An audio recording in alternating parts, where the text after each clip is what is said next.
지난 20세기에 여러 가지 불가사의한 일이 있었는데 교계 그리고 사회학적으로 한국 사회의 두 가지 특징에 대해서 세계는 깜짝 놀랐습니다. 하나는 완전히 무너져 버렸던 한 나라가 경제적으로 부흥해서 세계 10대 강국 안에 들어간 것입니다. 또 하나의 주목할 만한 일이었던 것은 한국 교회의 급격한 부흥입니다. 세계 교회 2000년 역사상 지난 20세기에 한국 교회가 이루었던 이 급진적인 부흥은 세계를 깜짝 놀라게 했고, 또한 경제적 부흥도 세계를 깜짝 놀라게 했습니다.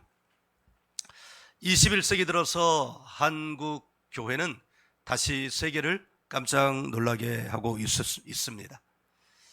기독교 역사상 가장 부패하고 기독교 역사상 가장 빠른 쇠퇴를 한국 교회가 보여주고 있기 때문입니다. 우리는 지난 70년 동안 이룬 한국 사회의 비약적인 부흥을 자랑합니다. 동시에 한국 사회의 이런 비약적인 발전이 한국 교회의 공헌이라고 말합니다.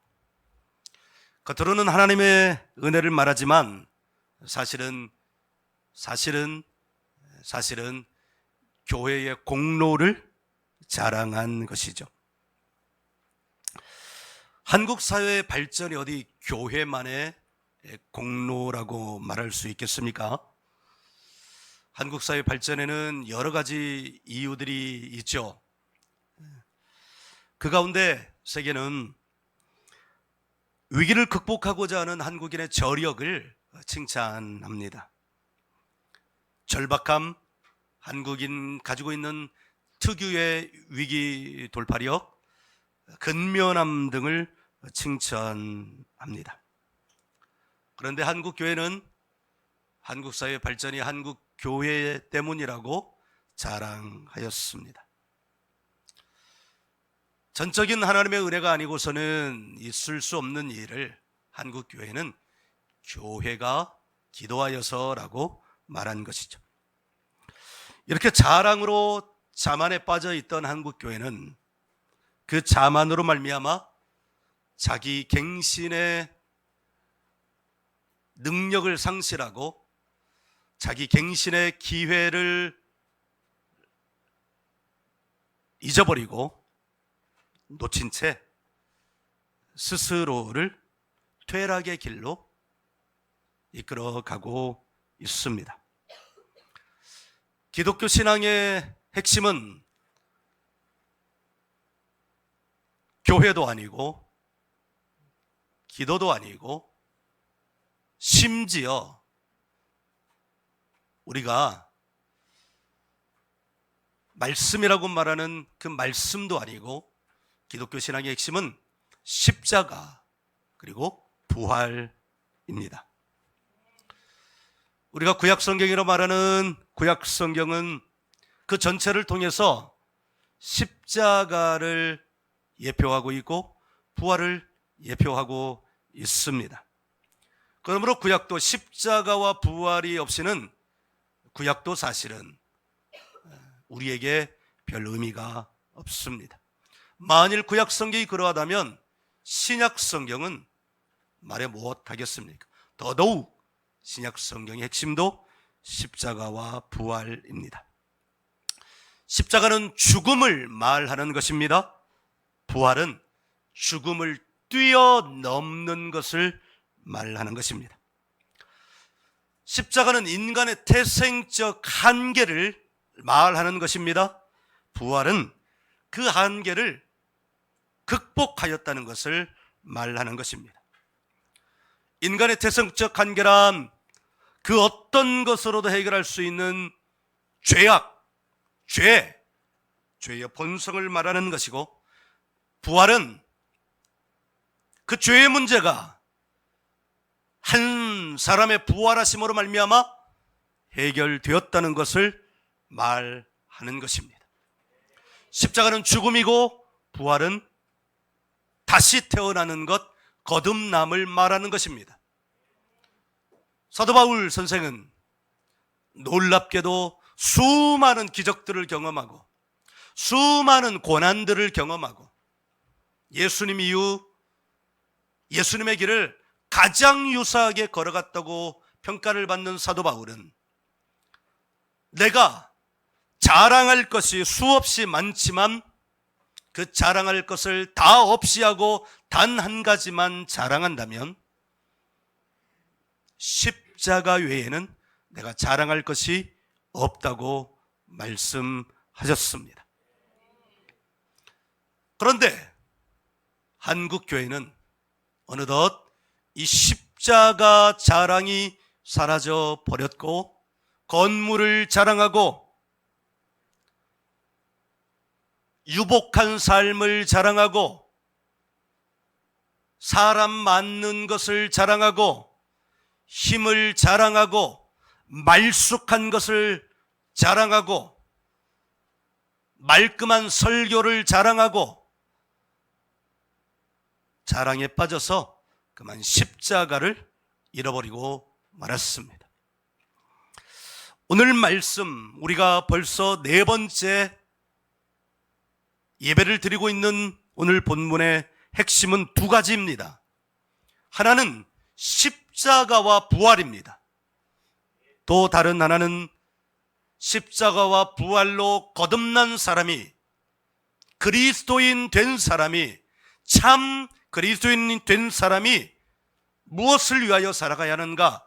즉 주와 복음을 위하여 살아가야 된다고 하는 것을 예수님의 직접적인 증언으로 우리는 듣고 있는 것입니다. 제자들의 입술을 빌려서 듣는 것도 아닙니다.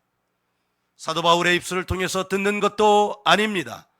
제3자의 입술을 통해서 듣는 것도 아닙니다.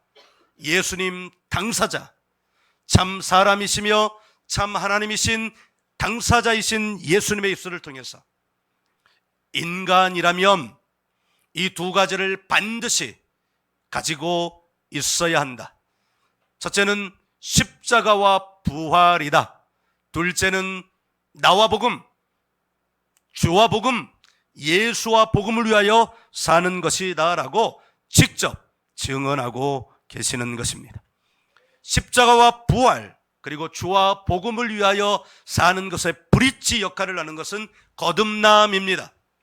십자가와 부활의 사람이 되었다는 것은 참 십자가와 부활의 사람이 되었다는 것은 그러니까 그저 교회를 다니는 것으로 성경을 가지고 다니는 것으로 기독교인 그리스도인이라고 말하는 명목상의 그리스도인이 아니라 참 십자가와 참 부활을 가진 참 그리스도인이라면 주와 복음, 하나님과 복음, 예수님과 복음을 위하여 산다는 것을 말씀하는데 이 중간에 브릿지 역할을 하는 것이 거듭남입니다. 나는 오늘 십자가 앞에 참 십자가, 부활 앞에 참 부활, 그리스도인 앞에 참 그리스도인을 거듭거듭 붙이고 있는 까닭은 명목상의 그리스도인, 껍데기만의 그리스도인과 비교하기 위해서입니다.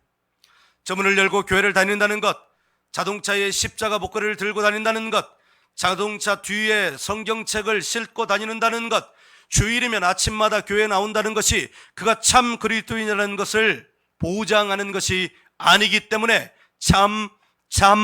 참을 붙여서 강조하는 것입니다. 오늘 말씀 중 31절은 예수님의 복음의 핵심입니다.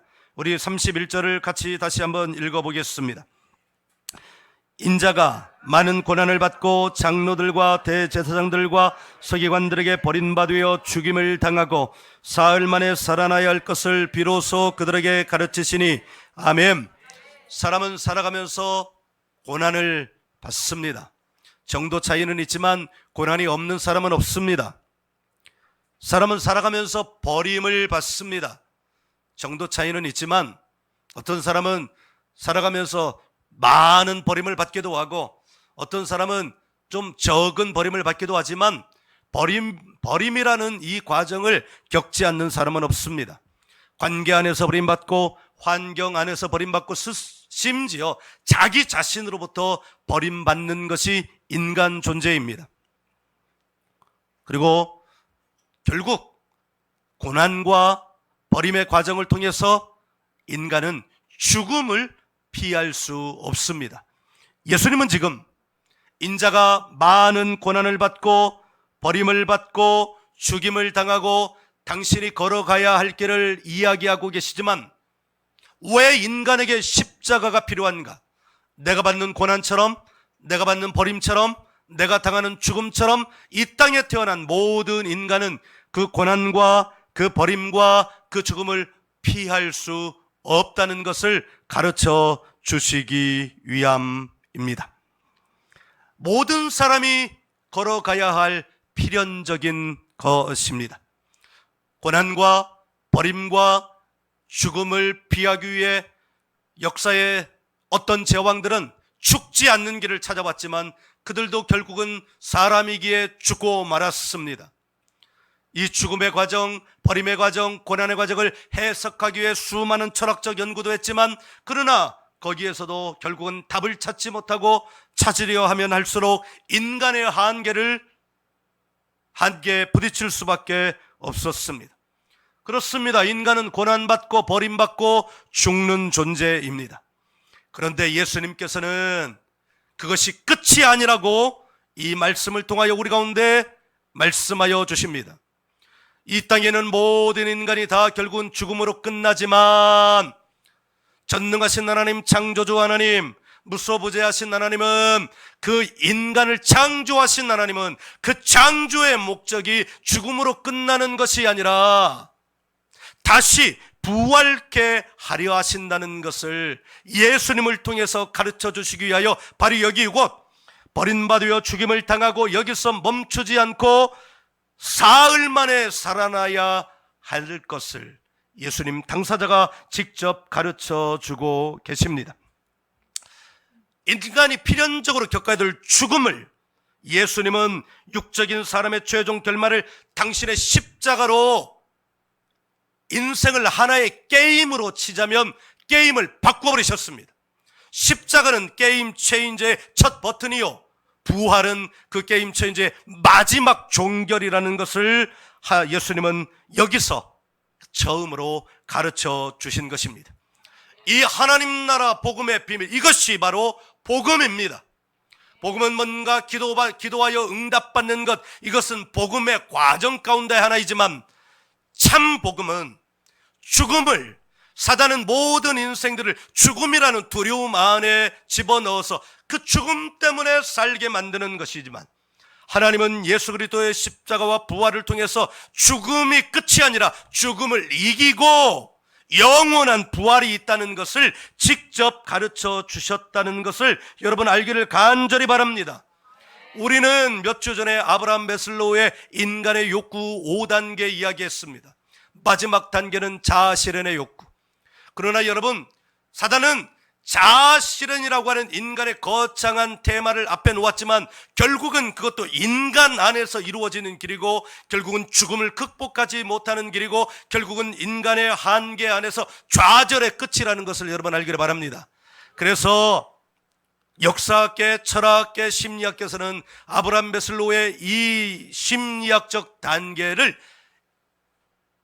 인본주의의 출발점이라고 말하고 있는 것입니다.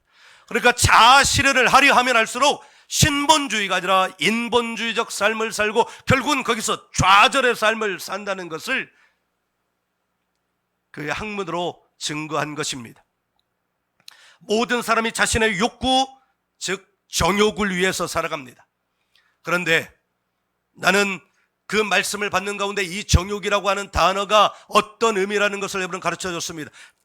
단순한 욕망, 정욕이 아니라 이 단어의 기본적인 뜻은 압도적인 유혹.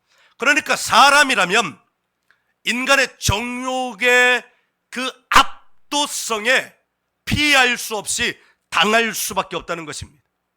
자아실현의 욕구로부터 누가 피해갈 수 있습니까? 생존의 욕구로부터 누가 피할 수 있습니까? 안정의 욕구로부터 누가 피할 수 있습니까? 이 모든 욕구로부터는 피할 수 없습니다. 그러나 궁극적으로 그 모든 욕구를 해소시켜 줄 수 있는 하나님의 나라의 역사심이 있습니다. 그것은 우리가 요즘 인사말로 대체시켜버렸지만 그것은 바로 샬롬, 하나님의 샬롬. 이 안에 우리가 이 땅에서 우리로 하여금 하나님이 우리에게 주시기를 원하는 인간 삶의 모든 10가지 하나님의 평안이 있다는 것을 이미 우리는 말씀을 통해서 알고 있습니다. 여러분, 압도적인 유혹에 맞대어서 싸울 수 있는 능력은 하나님의 압도적인 영광을 가진 복음의 능력, 십자가와 부활, 거듭남, 주와 복음을 위하여 사는 이 복음의 능력 외에는 없다는 것을 여러분 알기를 간절히 바랍니다. 왜 예수 그리스도인가? 바로 이것 때문입니다. 십자가와 부활, 거듭남, 그리고 주와 복음을 위하여 사는 이 복음의 압도적인 능력이 인간 한계의 압도적인 유혹을 이길 수 있는 유일한 대항마, 유일한 능력이기 때문입니다. 20세기의 가장 저명한 영국의 설교가였던 마틴 로이드 존스는 이 압도적인 유혹, 압도적인 탐심 때문에 사람이 거듭나야 한다고 이야기하였습니다. 마틴 로이드 존스는 그가 거듭나야 하는 일을 3가지로 말했는데 그것은 우리가 예수님을 영접해야만 하는 이유와도 맞닿아 있습니다. 첫째, 반역과 위선을 일삼는 우리의 본성. 우리 자신을 들여다보면 하나님이 아니더라도 우리의 일상의 삶에서 얼마나 많은 수많은 배신, 반역, 그리고 위선적인 삶을 살아가고 있습니까? 그것은 성인의 문제만이 아니라 어린아이부터 성인에 이르기까지 모든 사람에게 해당되는 일입니다. 두 번째, 우리가 반드시 가지고 있어야 될 지식과 지혜, 영원에 대한 지식과 지혜가 부족하기 때문입니다. 세 번째, 우리 자신의 힘으로는 정한 마음을 결코 창조해낼 수 없기 때문입니다. 위대한 하나님의 종이자 왕이었던 다윗도 결국은 자기가 해결할 수 없는 이 문제 앞에서 하나님 앞에 기도하며 부르짖으며 울기를, 죄 성령을 내게 보내사 내 안에 정한 마음을 창조하여 주옵소서. 정직한 영을 새롭게 하여 주시고, 정한 마음은 내 마음을 갱신하는 것이 아니라 하나님으로부터 오지 않으면 안 되는 창조의 영역이기 때문에 하나님, 정한 마음을 창조하여 주옵소서, 이렇게 간절히 간구하였던 것입니다. 첫째 이유와 셋째 이유는 맞닿아 있습니다. 우리의 마음이 정하지 않기 때문에 우리 일생 동안 반역하고, 반역이라는 말은 다른 말로 표현하면 불순종을 말하는 것입니다. 불순종하는 삶의 열매는 뭐냐? 위선적인 삶으로 나타나는 것입니다. 그래서 사람은 본성으로부터 거듭나야 하고, 부족함으로부터 거듭나야 하고, 창조할 수 없는 것으로부터 거듭나야 합니다. 왜 거듭나야 합니까? 거듭나야 하는 이유는 단 한 가지, 거듭날 때에만 우리는 창조된 목적, 즉 주와 복음을 위하여 살 수 있기 때문입니다. 거듭나지 않는 자는 타락하고 부패할 수밖에 없는 자기 자신을 위해서 살아가기만 합니다. 거듭나지 않으면 명목상의 그리스도인도 결국 그의 끝은 부패입니다. 마음이 부패하고 삶이 부패합니다.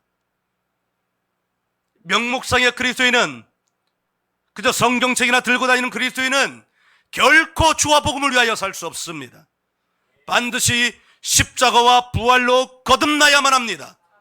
그래야 마지막 때에 주님께서 말씀하셨듯이 주님의 외면을 받지 않고 주님의 자랑을 받을 수 있는 것입니다. 주와 복음을 위하여 산다는 것은 무엇을 말하는 것일까요? 만날 수 없는 사람을 만나는 것입니다. 복음의 능력으로. 갈 수 없는 곳을 가는 것입니다. 복음의 능력으로. 할 수 없는 일을 하는 것입니다. 복음의 능력으로. 복음에 거듭나서 복음의 능력으로 주와 복음을 위하여 산다는 것은, 다시 말씀드립니다, 만날 수 없는 사람을 만나게 하시는 하나님의 능력으로 사는 것입니다. 인간의 욕망으로는 갈 수 없는 곳을 복음의 능력으로 가는 것입니다. 압도적인 유혹으로는 할 수 없는 일을 복음의 능력으로는 할 수 있게 되는 것입니다. 인간은 거듭날 때만 주와 복음을 위하여 살 수 있습니다.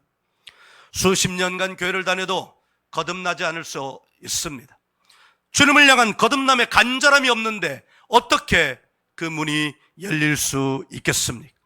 자신의 본성대로 반역과 유선을 삼고 있다면, 지식과 지혜가 부족해도 아무런 감각이 없다면, 정한 마음이 없는 채로 살아가고 있다면 그 사람은 거듭나지 않은 사람입니다. 오늘날 한국 교회의 비극은 바로 여기 있습니다. 주와 복음을 위하여 산다는 것은 거듭남의 열매로 산다는 것입니다. 사랑하는 여러분, 어느 때 가장 행복합니까? 어느 때 가장 기쁩니까? 어느 때 살아도 후회함이 없는 삶을 살 수 있습니까? 주와 복음을 위해서 살 때 우리는 행복의 본질을 가질 수 있습니다. 기쁨의 본질을 가질 수 있습니다. 후회함이 없는 삶을 살 수 있습니다. 이 열매의 삶을 위하여 우리는 거듭나야 하고 주께 붙들려 있어야 합니다.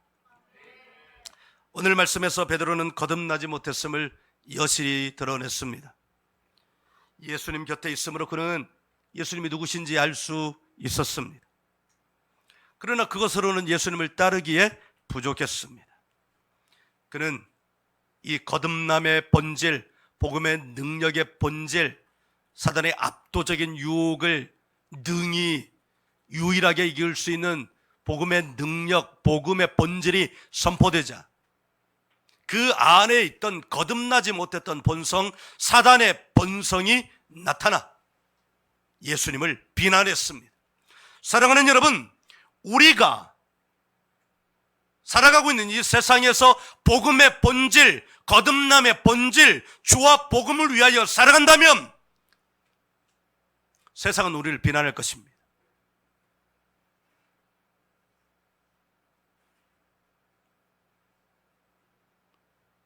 오늘날과 같은 부패 때문에 비난받는 것이 아니라 사단의 자리가 위태위태함으로 말미암아 비난받게 될 것입니다.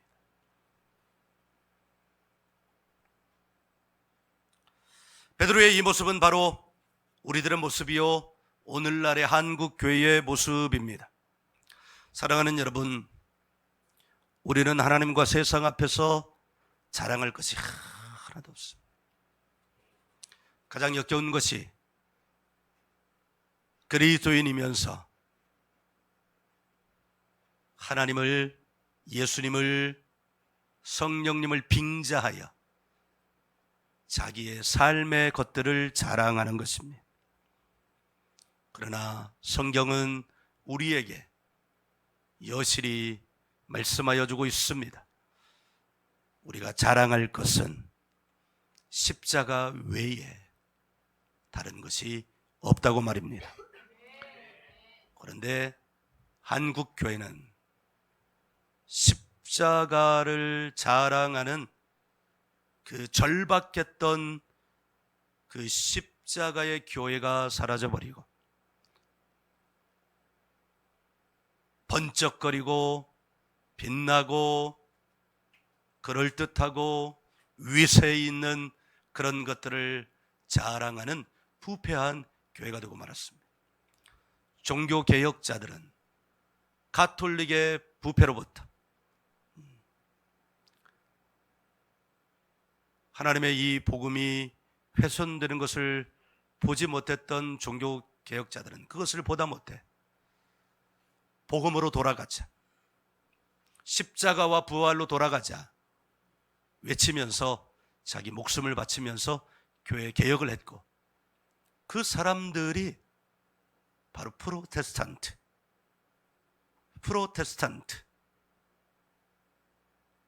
우리말로는 개신교, 개혁하여 새로운 교회. 그런데 지금 한국 교회는 개혁은 멈춘 더러운 교회가 되고 말았습니다. 이것은 큰 교회만을 비난하는 것이 아닙니다. 작은 교회도 똑같이 비판을 받아야 합니다. 큰 교회는 큰 교회대로 십자가 자랑이 사라졌고, 작은 교회는 생존의 위기 속에서 십자가 자랑이 사라지고 그 자리에 기도의 응답에 대한 요구만이 자리하고 있습니다. 한국 교회는 이렇게 부패하였습니다. 하나님이 오늘 이 말씀, 아무리 성경을 읽고 또 읽어도 예수님 자신이 스스로 하신 이 복음의 본질을 주신 이 말씀을 한 달 동안 계속해서 읽게 하고 묵상하게 하시고 예배하게 하시고 설교하게 하시는 까닭을 네 번째 말씀을 준비하면서 저는 깨닫게 되었습니다. 고린도전서 2장 2절, 내가 너희 중에서 예수 그리스도와 그가 십자가에 못 박히신 것 외에는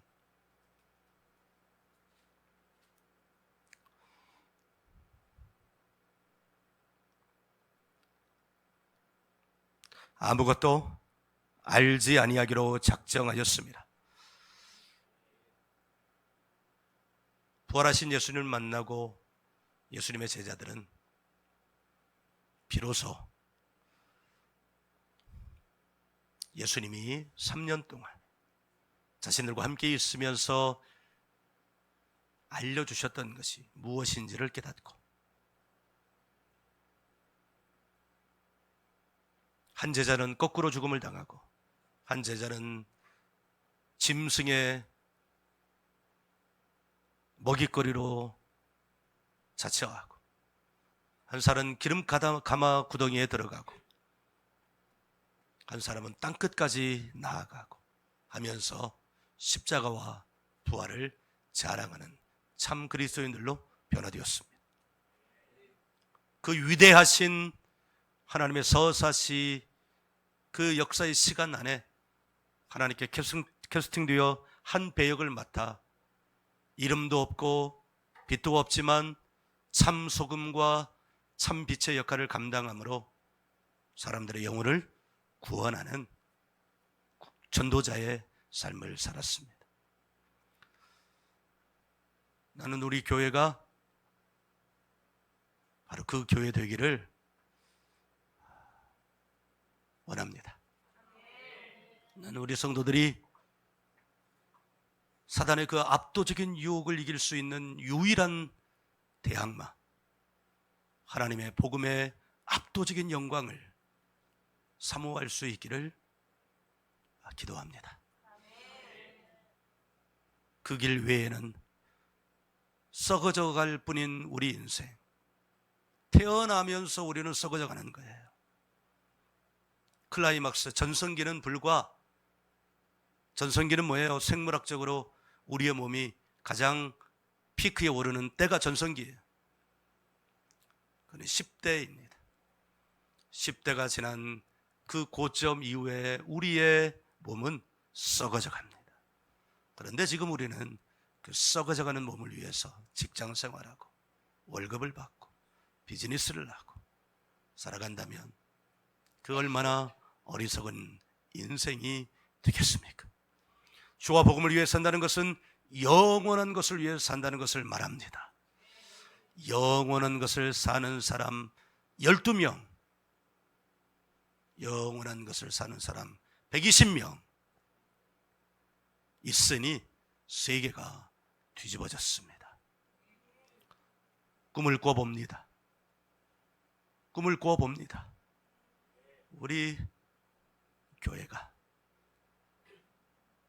그와 같은 12명, 그와 같은 120명 있어서 세계를 뒤집는 그런 사람들 되기를 오늘 이 시간에 꿈꿔봅니다.